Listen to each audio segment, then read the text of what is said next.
Si vous voulez gagner la guerre de la drogue en Colombie, qui est un vrai problème, puisque la drogue colombienne envahit non seulement l'Amérique du Nord, mais envahit toute l'Europe à partir de l'Espagne.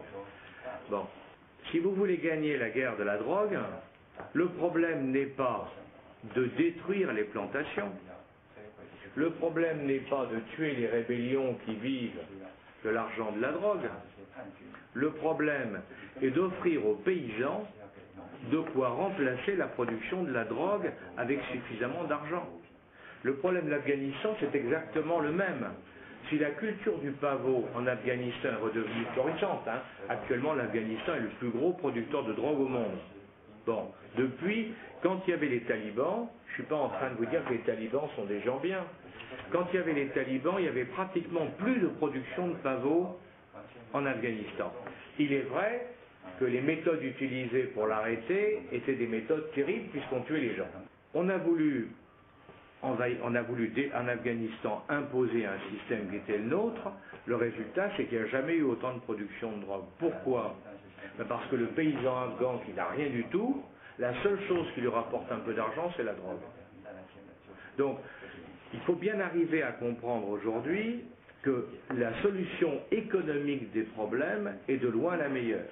Quand vous prenez la chute de l'Union soviétique, il y a maintenant en 90-91, Alvin Toffler, qui est un penseur, avait écrit quelques années avant en disant « Ils ne vont pas tomber sur des problèmes militaires, ils tomberont sur des problèmes économiques. » Et en particulier, ils tomberont sur le fait qu'ils verront le niveau de vie, le mode de vie des gens d'un côté et le compareront au leur. Et c'est vrai qu'on retombe toujours sur la même chose, à savoir que l'économique, avec les moyens de communication actuels, vous ne pouvez pas cacher le fait qu'on vit mieux, on mange mieux, il y a plein d'avantages qui se font. Bon. Et ça, c'est le fond du problème. Donc l'économique est devenue prioritaire. Alors, bien sûr, au niveau des États, au niveau politique, on va conforter la position des États par une puissance militaire, bien sûr. Mais il n'empêche que c'est le politique qui va décider. Et si vous arrivez à produire et à vendre des activités moins chères que les autres et qu'avec ces activités, peu à peu, vous arrivez partout, eh bien, c'est votre système qui s'impose peu à peu.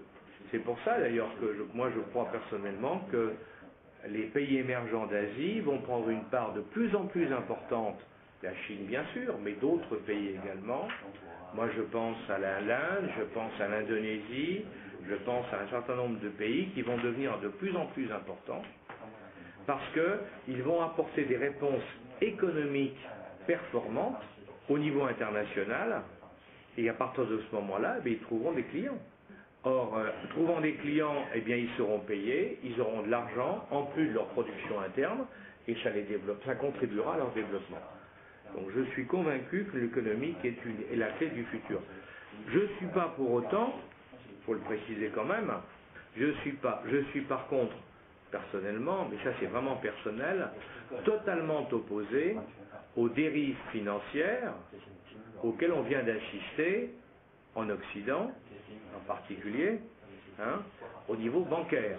Parce que là, on est sorti de l'économique, car c'est vraiment on est sorti du raisonnement économique pour ne voir qu'un raisonnement financier qui ne repose sur aucune création de valeur. Parce que c'est ça le fond du problème. Le drame actuel, la bulle, si vous voulez, qui a explosé, et qui risque encore d'exploser d'autres fois d'ailleurs, en Occident aujourd'hui, c'est qu'on a laissé faire des produits financiers qui créent de la fausse valeur, de la fausse monnaie en définitive, et jusqu'au moment où bien sûr ça devient insupportable et ça explose. Alors, où les États sont capables d'arrêter ça et l'économique normale reprend le dessus, où ce système fera exploser complètement l'ensemble et seuls ne pourront survivre que des pays ou des économies dans lesquelles on aura su freiner cette tendance générale. Et ça, c'est un problème considérable pour les années à venir.